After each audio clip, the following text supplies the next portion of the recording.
Il est tout juste 18h30 sur Aloula et c'est le journal. À la une de l'actualité ce soir.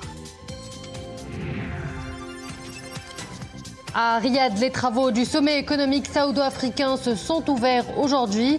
Sa Majesté le roi Mohammed VI est représenté à ce sommet par le chef du gouvernement Aziz Akhannouch. Une réunion de haut niveau qui vise à consolider les relations bilatérales et multilatérales entre les royaumes d'Arabie Saoudite et les États africains. Football au programme de ce journal.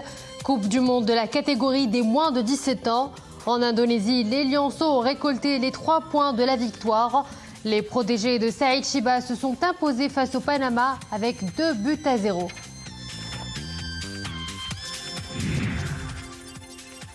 Pour la traditionnelle escale culturelle de ce vendredi, nous vous proposons une plongée dans l'univers romanesque d'Ahmed Tazi à travers son opus Nefertiti, l'Afflux blanc. Il raconte l'histoire d'un homme qui passe du domaine de l'administration à la gestion d'une laverie qui lui portera bonheur. Ahmed Tazi est l'invité du journal. Bonsoir à tous. À Riyad, les travaux du sommet économique saoudo-africain se sont ouverts aujourd'hui en présence de son Altesse royale le prince Mohammed Ben Salman Ben Abdelaziz Al Saoud, prince héritier du royaume d'Arabie Saoudite, et des dirigeants et des chefs de délégation de plusieurs États africains.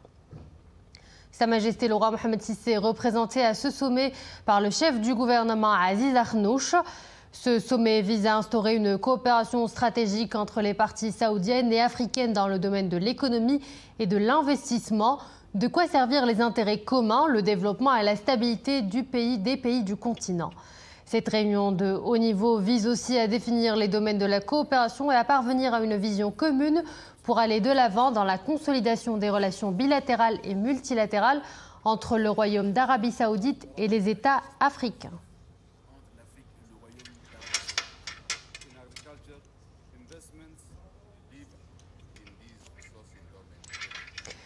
Construire ensemble dans un monde de rivalité, c'est la thématique du Forum de Paris sur la paix.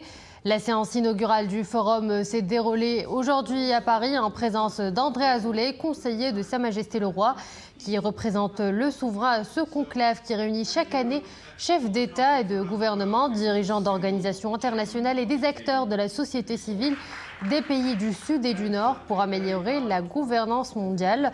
Les discussions s'évertueront à trouver des terrains d'entente sur la gouvernance des espaces communs et des biens publics mondiaux dans des domaines tels que le changement climatique, l'espace extra-atmosphérique ou les minéraux critiques.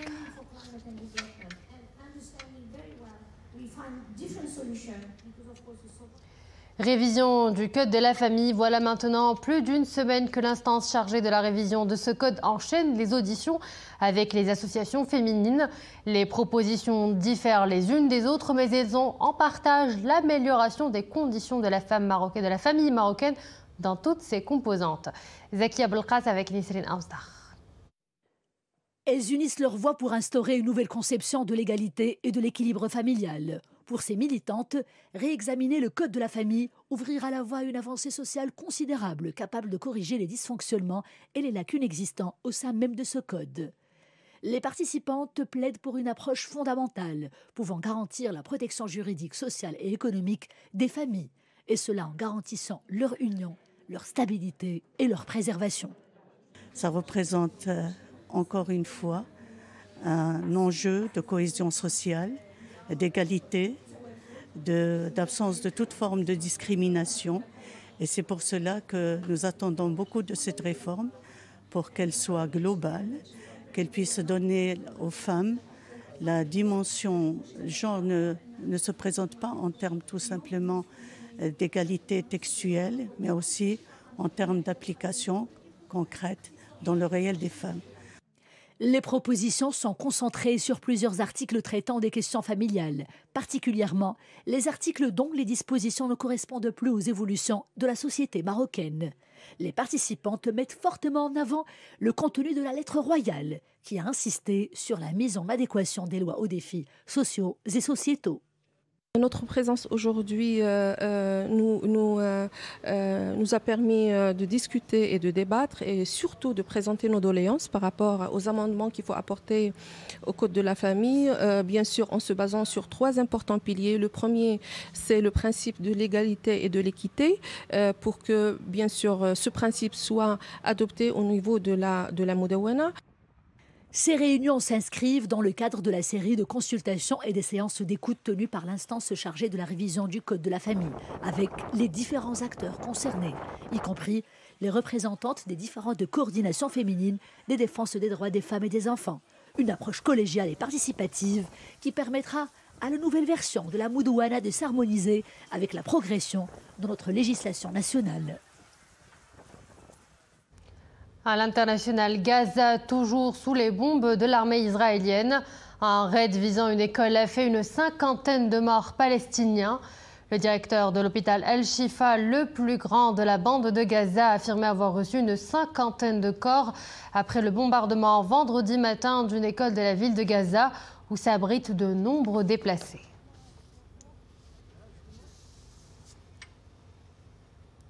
En Espagne, le chef du gouvernement espagnol par intérim semble plus proche que jamais d'une reconduction à la tête du pays.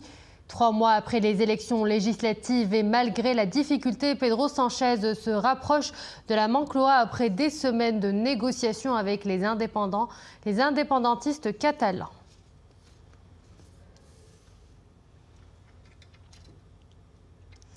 Après avoir soufflé un vent de panique en France, les punaises de lit ont proliféré ces dernières semaines en Corée du Sud, 60 ans après leur disparition quasi totale de ce pays.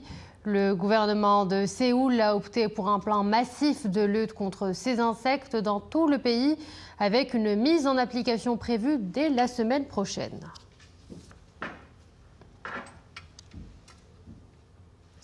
Football, bon départ de la sélection marocaine de football des moins de 17 ans. Elle a débuté avec succès son parcours en Coupe du Monde de la catégorie qui se déroule en Indonésie. Hier, le 11 national s'est imposé face au Panama 2-0. Un début sur les chapeaux de roue. Retour sur les moments forts avec Boubkal Boudrebalet. Au Gelora Bang Tomo de Surabaya, une forte chaleur pèse sur le stade. Les 22 acteurs se présentent devant un nombreux public venus assister à l'affiche de cette première journée groupe A des matchs au programme du mondial des U17 Maroc-Panama. Face à une redoutable équipe panaméenne, les lionceaux de l'Atlas se jettent dans la bataille. Les protégés de Saïd Chiba, optant pour un schéma tactique en 4-2-3-1, ont réussi à dominer les débats durant les 20 premières minutes de la rencontre. 16e minute, but pour le Maroc signé Saïfeddine Chlarmo. Quelques minutes plus tard, après le but, de nouvelles occasions se sont présentées notamment par le biais de Anas Alaoui, ratant 2 occasions franches en l'espace de 2 minutes. 95e minute de jeu, le 11 national a réussi à plier la rencontre au bout d'une contre-attaque éclair conclue par le remplaçant Ayman Naya. C'est un match difficile, c'était pas facile, on avait préparé ce match depuis longtemps. Ça fait depuis la Coupe d'Afrique qu'on se prépare et voilà le résultat de la préparation. C'était une fierté, alhamdoulilah, je vais rendre fier la famille et tout, et c'était un plaisir. Les joueurs panaméens ont mis beaucoup de pression en seconde période, privant le milieu de terrain des lionceaux du ballon en mettant la défense à rude épreuve.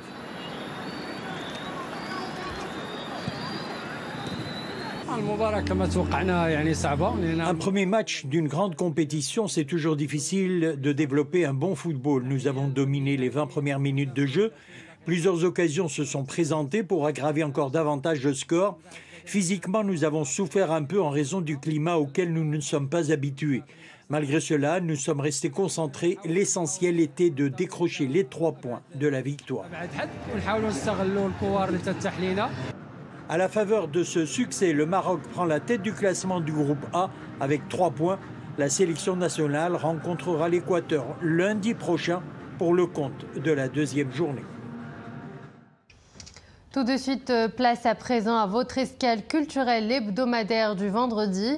Ce soir, nous mettons plein feu sur un roman, celui de l'écrivain Ahmed Tiazi, Nefertiti, l'afflux blanc. Sous ce titre pompeux se décline l'histoire d'un homme qui, renfrogné dans son travail d'administration, décidera d'emprunter un autre chemin pour gagner sa vie. Omar se mettra alors à son compte et mettra sur pied une laverie qu'il nommera Nefertiti. Grâce à ce projet, l'homme tissera des liens d'amitié avec de célèbres peintres aisés, des musiciens, mais aussi des chanteurs. Et ce n'est pas tout. La laverie Nefertiti le comblera de bonheur, lui permettant de faire la connaissance de la femme de sa vie, une mère d'une jeune fille appelée Malika. Hélas, la vie de Omar ne sera pas un long fleuve tranquille comme il le pensait. Une maladie touchant sa belle-fille chamboulera son quotidien et mettra à mal son projet. Atteinte d'une grave pathologie, sa belle-fille nécessitera des soins d'urgence à l'étranger. Dans ce chaotique bras-le-bas de combat face à cette épreuve, un formidable élan de générosité de ses amis se mettra en marche. Et voilà ce qui fera renaître l'espoir chez cet homme. Et l'auteur de Nefertiti, l'afflux blanc, est l'invité de cette escale culturelle. Monsieur Ahmed Tiazi, bonsoir. Bonsoir. Ce roman, vous l'avez voulu un hymne à l'amitié, mais encore. C'est un roman, effectivement, qui se veut un hymne à l'amitié, mais également, disons, sur un fond de nostalgie qui évoque le vieux Rabat, le Rabat des années 70. Et particulièrement le quartier où on se trouve, le quartier Hassan, et disons le lieu de l'intrigue n'est pas très loin de Znqt el-Bréhi, parce qu'il s'agit également de la radio et des environs. Il y a le fameux café Koutoubia, les chanteurs des années 70, la place Pietri, la Marne, l'atelier où il y a d'illustres peintres. Et tout ça sur, disons, autour de cette fameuse laverie, appelée justement, vous avez dit pompeusement, Nefertiti, parce que le personnage central voulait donner, disons, à cette entreprise une appellation surdimensionnée. Et vous en parlez justement, l'appellation Nefertiti. Vous, en tant qu'auteur de ce livre, pourquoi avez-vous choisi ce titre, ce nominatif qui renvoie à la civilisation des pharaons et qui est aussi l'intitulé de votre roman? En fait, les choses sont beaucoup plus simples. Le personnage central est un personnage féru d'histoire. Et disons de romans, de films péplum. Et dans le temps, on passait des films, notamment Cléopâtre, Nefertiti, d'autres personnages illustres. Et lui, il cherchait des enseignes. Et en fait, comme il est dit dans le roman, au départ, il a flashé sur Cléopâtre. Mais le service du certificat négatif a refusé, parce que Cléopâtre était déjà donné à un autre établissement. Donc du coup, il s'est rabattu sur Nefertiti. Et dans ce roman, vous explorez également les relations humaines, qui sont d'ailleurs complexes, denses et fragiles. Pourtant, vous êtes économiste de formation. Qu'est-ce qui vous intrigue dans l'ensemble des interactions qu'entretiennent les individus au sein d'une société ? En fait, comme vous l'avez bien dit, l'économie n'est pas loin de la société. C'est avant tout une science sociale. Donc le fait... mais le domaine économique est plus aride que, disons, la sociologie en général. Mais en fait, il s'agit toujours de rapports humains. Dans l'économie, ce sont probablement des rapports d'utilité, des rapports marchands. Mais en fait, la société n'est pas réduite à ça. Et lorsque, disons, on creuse un peu, il y a les valeurs, il y a les sentiments, il y a tout le ciment qui lie les uns aux autres pour former une cellule qui est la famille, qui est le cercle d'amitié et qui est globalement la société. avec bien sûr les différents agents qui interfèrent. Et tout ça n'est pas, comment dirais-je, et tout ça est chargé d'émotions, de sentiments, de partage. Et au cœur de l'histoire de Omar, il y a des personnages étrangers qui entrent en jeu. Est-ce que c'est une manière pour vous de montrer ce que le vivre ensemble pourrait nous apporter dans le monde aujourd'hui, qui est plus ou moins dominé par le rejet et la xénophobie? En fait, c'est un danger. C'est un danger, mais je pense que notre société est à l'abri de ce danger. Parce que, historiquement, c'est une société tolérante, ouverte, où la convivialité est offerte aux différents cultes, disons moi je dirais que c'était beaucoup plus évident dans dans les années où je situe cette trame romanesque. Parce que là, on a effectivement des chrétiens, des musulmans, des juifs. Et si vous prenez par exemple cette place-là, c'est un microcosme où finalement tous ces gens-là vivaient ensemble, partageaient beaucoup de choses. Et nous ne sommes pas loin. Nous ne sommes pas loin, mais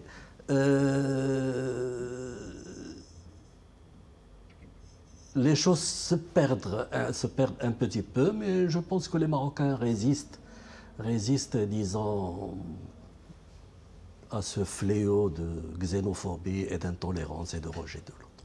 Maintenant, M. Ahmed Tazi, j'aimerais qu'on revienne à cette passion qui vous habite, l'écriture. Alors, pourquoi avez-vous commencé à écrire? Pour qui vous le faites? Ben, je le fais pour moi d'abord, parce que l'écriture, disons, est une passion. C'est comme la musique, c'est comme la danse, c'est comme le cinéma. C'est quelque chose, disons, qui vous tient à cœur et dont vous ne libérez pas. Heureusement d'ailleurs, parce que, en fait, peut-être je vais exagérer un peu, mais c'est un bonheur. Et puis, ça permet quand même de rester, en ce qui me concerne, parce que moi, je suis de l'école réaliste, j'ai les pieds sur terre. Donc je reste bien sûr à côté de ce qui se passe autour de moi, à côté des gens que j'aime, de mon pays, de la ville où j'habite, des gens que je connais. Et de l'imagination également. Mais elle me permet peut-être, disons, de prendre le relais de la fiction pour explorer des choses qui, sur le plan, disons, d'un autre style, seraient un peu plus ardues, mais dans le cadre du roman, permettent à l'autre d'entrer plus facilement dans mon univers, d'y trouver du plaisir, le cas échéant, si le test est réussi. Et ce qui est aussi fort sympathique dans le roman, mais aussi dans le discours que vous venez de tenir, c'est que vous êtes plus ou moins nostalgique de la capitale Rabat d'antan. Et qui ne le serait pas? Parce que moi, je ne suis pas né à Rabat, je suis né à Fès. Et je suis venu à Rabat pour faire mes études supérieures, donc à 18 ans. Et je suis tombé amoureux de Rabat. Et je pense que c'est une ville qui vous attrape, hein, et qui ne vous lâche pas. Heureusement d'ailleurs, parce que c'est une belle ville. Belle, pas uniquement parce qu'elle est verte et elle est propre. Belle parce qu'elle est chargée de souvenirs, d'émotions, de passages de grands hommes. Qui a marqué et qui marque encore de ses empreintes ce beau pays. Monsieur Ahmed Tazi, je vous remercie d'avoir été l'invité de l'escale culturelle de ce vendredi. Et la dernière escale de ce journal, c'est au musée Mohamed VI d'art moderne et contemporain de Rabat. Le musée accueille une nouvelle collection unique, 110 œuvres d'art plastique prêtées par une institution bancaire. Des œuvres qui retracent l'histoire des arts plastiques marocains depuis le début du siècle dernier jusqu'à nos jours. Adnan Harras, Iman Slaoui avec Zakaria Mouqin Billah. Des paysages naturels et des scènes quotidiennes racontées par le pinceau d'artistes marocains chevronnés. 110 œuvres issues de la collection de la Société Générale sont exposées pour fêter les 110 ans de cette institution bancaire. Ces tableaux retracent l'histoire des arts plastiques marocains, du début du siècle dernier jusqu'à aujourd'hui, à l'aide d'approches thématiques et investigatives. Une collection. Notre institution dispose d'une grande collection de peintres marocains, de plus de 1200 tableaux, des artistes que nous avons accompagnés tout au long de ces années. L'idée est donc de partager leur production avec le plus grand nombre du public et des jeunes afin d'apprécier la richesse de ce patrimoine culturel. Tout un parcours et des influences éclectiques. Depuis la première phase avec l'exposition de Ben Ali Rbati jusqu'aux années 60 du siècle dernier, en passant par le mouvement artistique de Casablanca, l'édification des écoles des beaux-arts de Tétouan et de Casablanca, les expériences individuelles qui ont dominé les années 90 et l'ouverture sur les influences internationales. Vous avez constaté que l'exposition est exceptionnelle, d'abord parce qu'elle est historique, car elle trace par un parcours historique de toute la peinture marocaine, à travers, comme ça, des gens qui ont une idée lumineuse et qui ont acheté des œuvres. En dévoilant ces œuvres d'exception, les organisateurs entendent aussi susciter des vocations, surtout chez les jeunes générations. Cette institution bancaire entend poursuivre son action sociale et annonce d'ores et déjà le projet d'un musée à Casablanca, où ces œuvres seront exposées à la disposition du plus grand nombre. Et voilà, nous arrivons à la fin de cette édition. Merci à vous de l'avoir suivi. Excellente suite des programmes sur Al-Oula.